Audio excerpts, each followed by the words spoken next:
What if I told you that the perfect croissant you grab from your local bakery went through a process so precise it makes Swiss watchmaking look simple? Today, we're going inside a massive croissant factory where 24,000 croissants are produced every single hour. And the secret? It all comes down to 27 layers of pure engineering genius.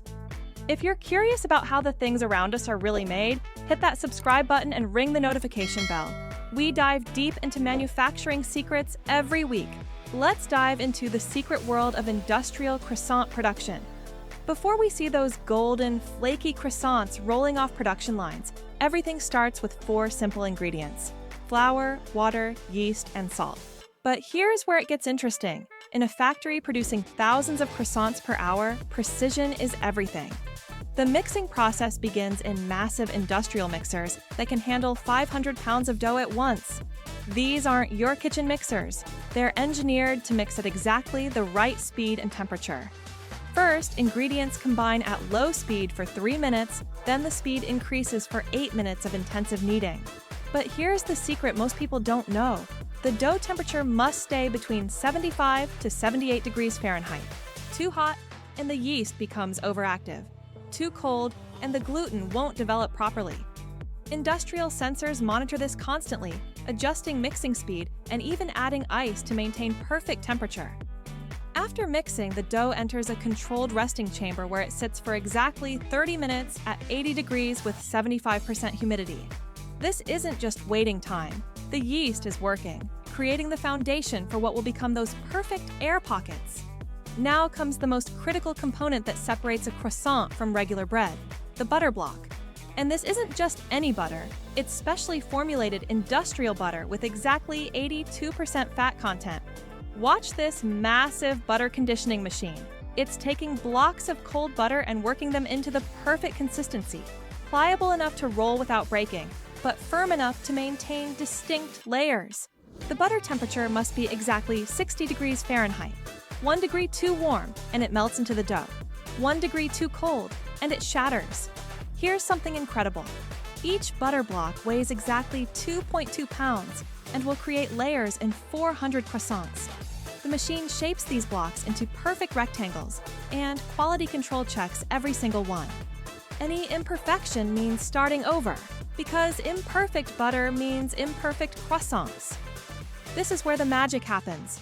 The lamination process. What you're seeing is a machine that costs more than most houses and can create 27 perfect layers in just 4 minutes. The process starts with the dough being rolled into a rectangle twice the size of the butter block. The butter goes in the center, and the dough folds over it like an envelope. But here's where it gets mind-blowing. This machine will fold this dough 3 times, and each fold doubles the number of layers. First fold, 3 layers. Second fold, 9 layers. Third fold, 27 layers. That's 27 alternating layers of dough and butter, each one thinner than a sheet of paper. The machine applies exactly 2,000 pounds of pressure per square inch, enough to create perfect layers without crushing the delicate structure. Temperature control is critical here. The entire lamination area is kept at 65 degrees. Sensors monitor the dough temperature constantly, and if it gets too warm, the entire batch gets refrigerated for 20 minutes. The most incredible part? This machine can process 1,200 pounds of dough per hour, creating the foundation for 12,000 croissants. And every single layer must be perfect, because one imperfection will show up in the final product. After lamination, the dough moves to the cutting station. Industrial cutting machines use laser-guided blades to cut perfect triangles. Each triangle weighs exactly 2.8 ounces. This precision ensures every croissant bakes identically. But cutting is just the beginning. Watch these automated shaping machines. They can shape 3,000 croissants per hour per line. Each triangle gets positioned perfectly, then mechanical rollers apply exactly the right pressure to roll it into that classic crescent shape.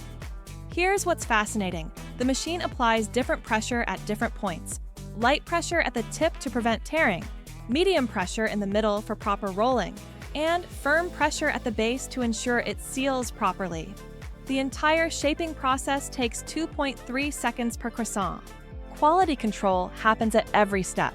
Cameras scan each shaped croissant, checking for proper size, shape, and layer visibility. Any croissant that doesn't meet standards gets automatically rejected. In a facility producing 24,000 croissants per hour, they might reject 200 for imperfections. That's how strict the standards are. Before baking, every croissant enters what's called a proofing chamber, essentially a room-sized incubator. The conditions inside are more controlled than a hospital operating room, exactly 85 degrees Fahrenheit with 80% humidity. This is where the yeast does its final work, creating those air pockets that make croissants light and flaky. But timing is everything. Too little proofing, and the croissant will be dense. Too much, and it will collapse during baking. What's incredible is that this chamber processes 1,600 croissants simultaneously, with new ones entering every 2.25 seconds and perfectly proofed ones exiting at the same rate. It's like a perfectly choreographed dance of dough and time. Now for the transformation that turns laminated dough into golden croissants, the industrial tunnel oven. This is a 200-foot-long tunnel with 7 different temperature zones. The entire baking process takes exactly 18 minutes. Here's the science. As the croissants bake, moisture in the butter layers turns to steam. This steam pushes the dough layers apart, creating those flaky, airy pockets. The Maillard reaction creates that golden brown color and buttery aroma we love. After baking, every single croissant goes through final quality control. Automated systems check weight, color, and shape. Human inspectors randomly select croissants for taste testing and internal structure analysis. The packaging process is equally precise. Croissants cool on conveyor belts for exactly 12 minutes to prevent condensation in packaging. Then they're sorted by size and packaged in modified atmosphere packaging. That's nitrogen gas that keeps them fresh for up to 5 days. The final step? Each package gets a date code that traces back to the exact batch, time, and even which machine produced those specific croissants. And there you have it! The incredible journey from 4 simple ingredients to the perfect croissant. From 27 layers of precision lamination to 7-zone tunnel ovens, every step is engineered for perfection. What amazed you most about this process? Was it the butter block conditioning, the lamination precision, or maybe those 7 baking zones? Drop a comment below and let me know which part blew your mind. If you enjoyed diving deep into the fascinating world of food manufacturing, hit that subscribe button and ring the notification bell. We've got more incredible factory processes coming your way. Next week, we're going inside a chocolate factory where 50,000 bars are produced every hour. Until then, keep questioning how the everyday items around you come to life, and I'll see you in the next one.